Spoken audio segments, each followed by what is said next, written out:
dami nabigyan ng 600. Ang dami na 600 ha.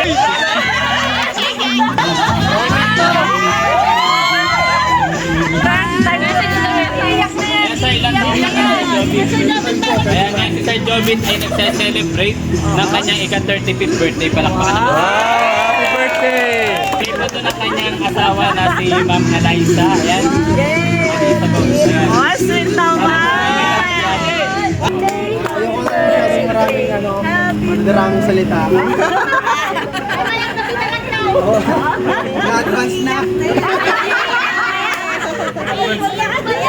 Alam niyo naman yung na sumulat sa pool na siya lang talaga na.